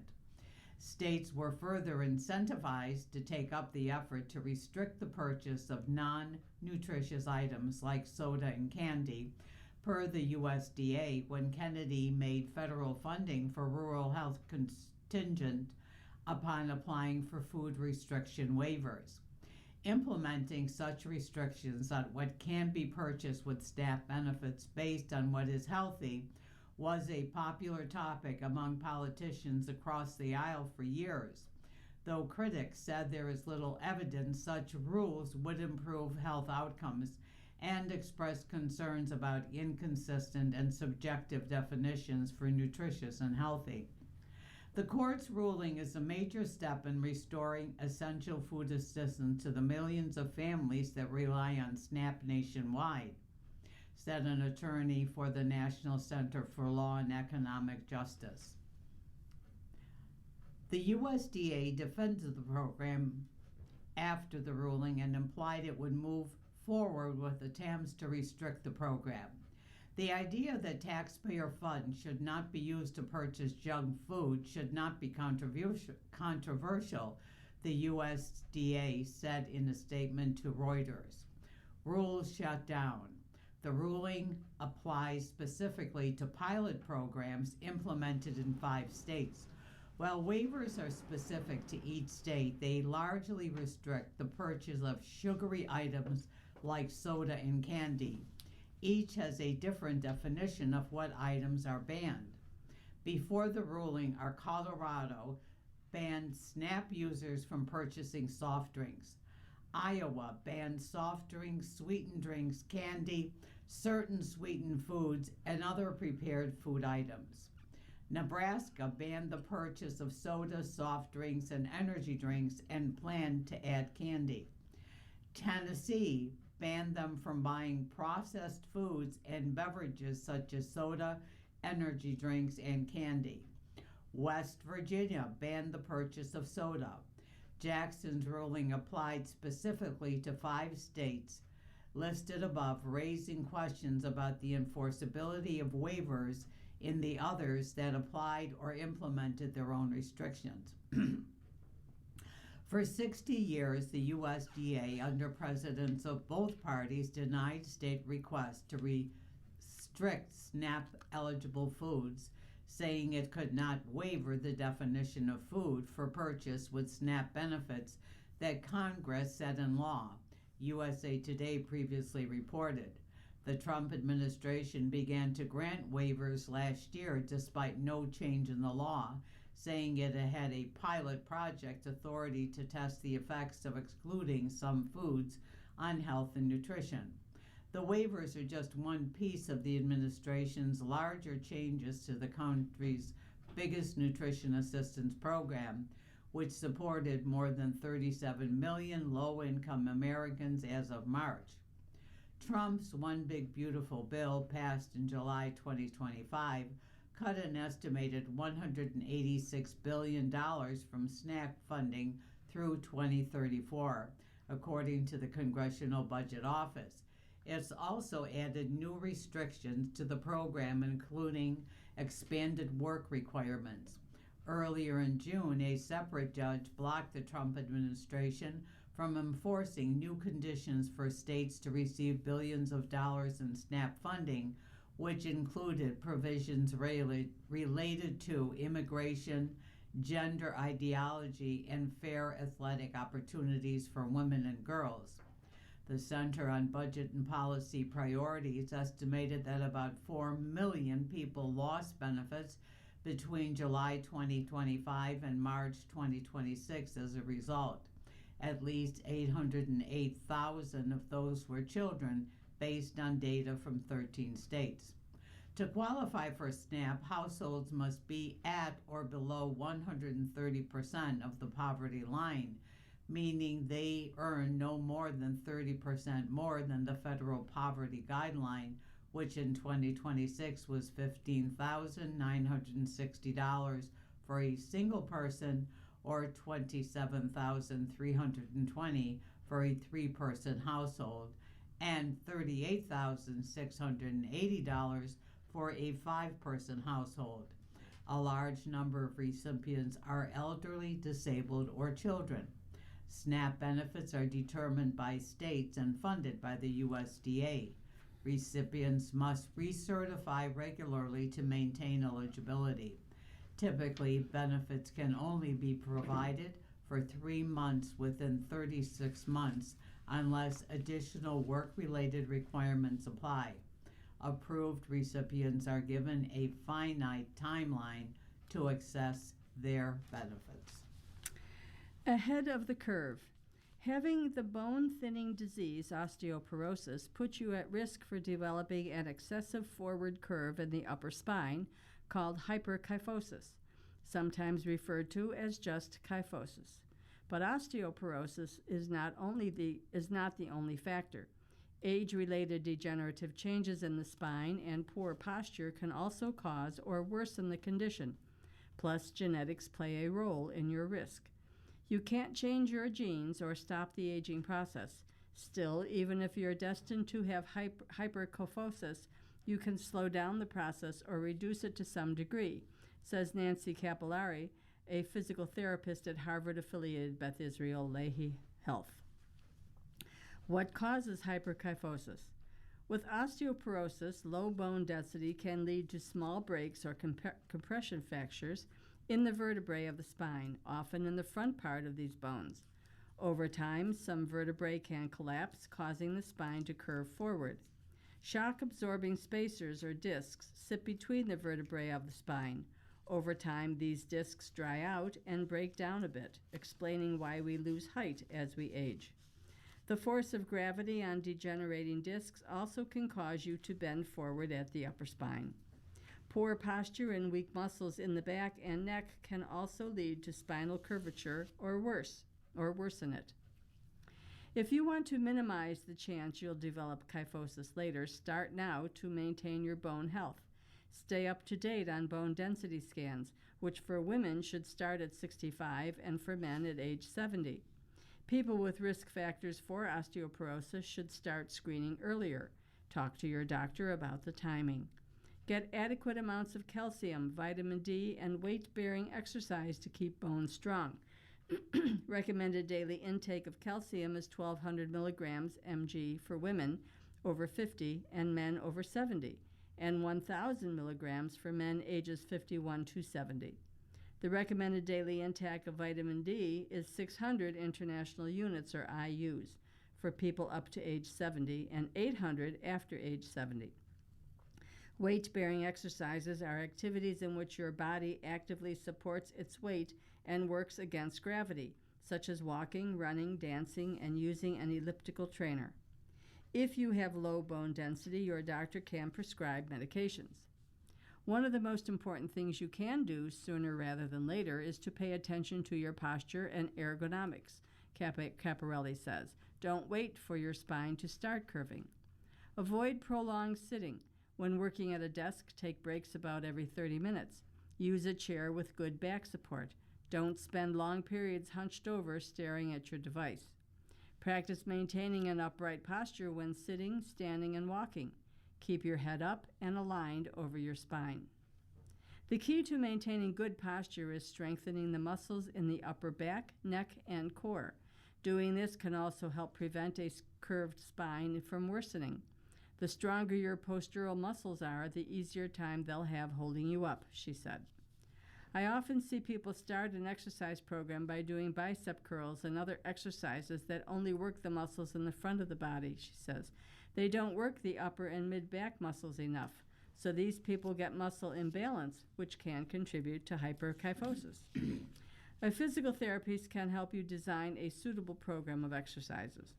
When performing exercises, keep your head and neck straight ahead and look ahead. It's common for people to want to look down, but that accentuates the curve of the upper back and neck.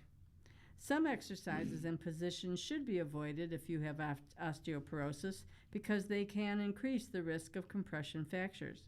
For example, refrain from exercises and other activities that require you to repeatedly bend the spine forward, such as curl-ups in which you lie on your back and lift your upper torso off the floor, and toe touches from a standing position. Curving the spine forward while holding a weight also should be avoided. Changing the frequency. How many days a year do you spend getting health outside the home? A Harvard Medical School analysis found the average was 21 days among people ages 65 or older in traditional Medicare, mainly for office visits, tests, imaging studies like x-rays and treatments, and it was 50 or more days a year for 11% of these adults. That's nearly 1 out of every 5 weekdays. Committing a lot of time to healthcare visits can be challenging, especially if you have to take time off from work or if you have mobility or transportation issues. Clinicians should be the ones thinking about how we can make healthcare more efficient, but if they don't, remember that you have some power in the process, says Dr. Yashani Ganjuli, an associate professor of medicine at Harvard Medical School and an internist at Harvard-affiliated Brigham and Women's Hospital. Ganjuli recommends 3 strategies for reducing the number of days you devote to medical appointments. Number 1, eliminated unneeded care. Some health care might not be necessary or effective. Examples include imaging or screening tests for people at low risk for certain conditions, such as a stress test for stable coronary artery disease, or surgery for a joint problem when physical therapy could be just as effective. How can you jettison unneeded care? The Choosing Wisely campaign from the American Board of Internal Medicine ABIM Foundation suggests asking your doctor these questions. Do I really need this test or procedure? What are the risks? Are there simpler, safer options? What happens if I don't do anything? How much does it cost? Ganjuli suggests adding another question to understand if a test is really helpful. How will the results of this change our plan? Consolidate appointments. Find out if it's possible to consolidate appointments or coordinate various doctor visits, tests, or imaging for the same day. For example, if a patient of mine comes in because she's having knee pain and I notice that she's due for routine blood work for diabetes, I get that done on her visit instead of having her come in for a second visit. If I didn't offer that option, it would be entirely appropriate for a patient to say, I'm here for new knee pain, but I know I'm due for a diabetes check as well. Is that possible?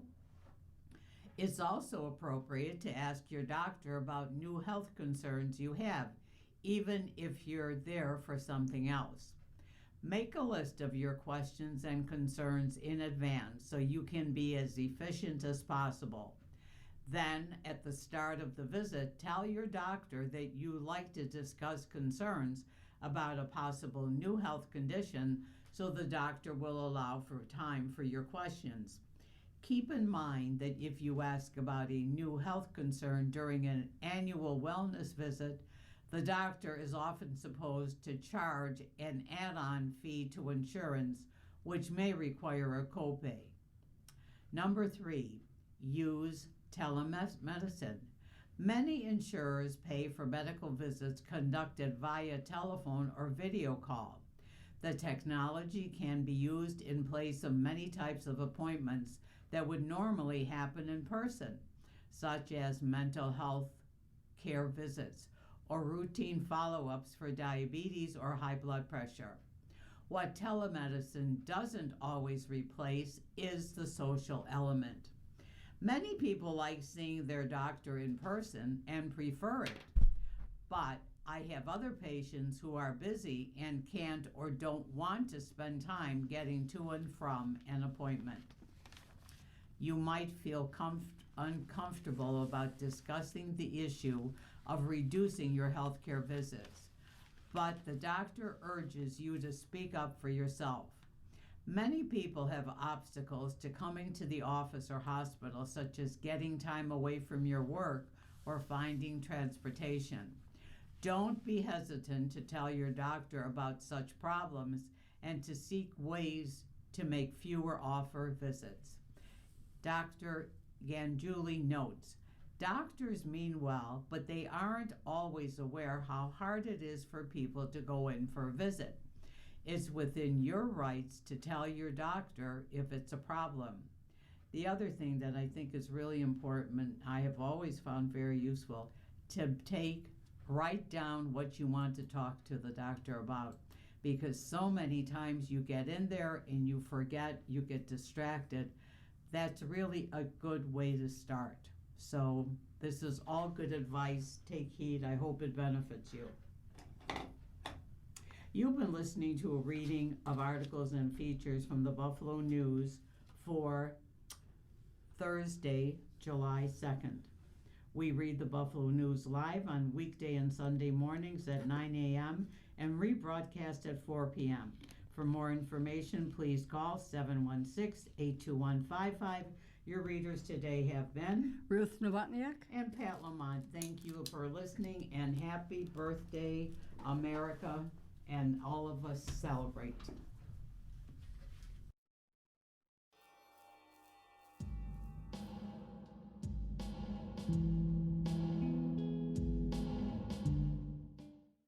A quick programming note: tomorrow, which is July 3rd, 2026, the offices in the Niagara Frontier Radio Reading Service will be closed. Will be closed due to the Independence Day holiday, which is Saturday.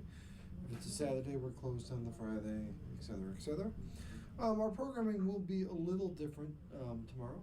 We'll be hearing our also tones tomorrow morning at 9 a.m. for a re-airing of this Thursday's Buffalo News. At noon in the Place of the USA Today, there was a special section this past Sunday on Buffalo News America 250 about America's birthday. At 1 o'clock, we'll be playing from our friends at Mind's Eye History Magazine.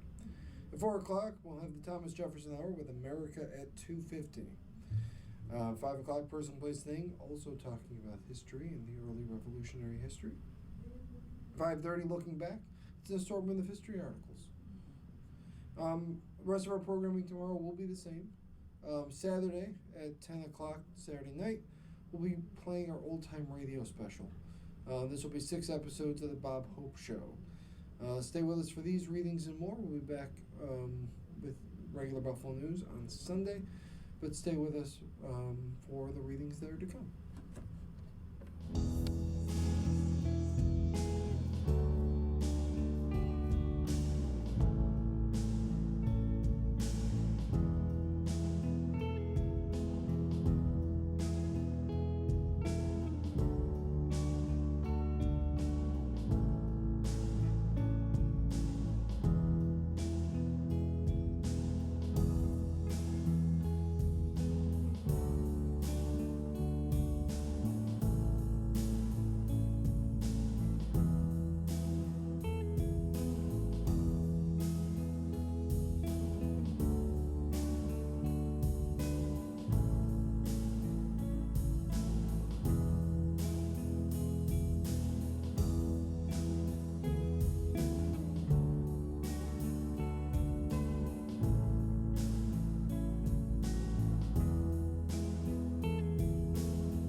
The following program is intended for listeners who are blind, have low vision, or have another print disability, which makes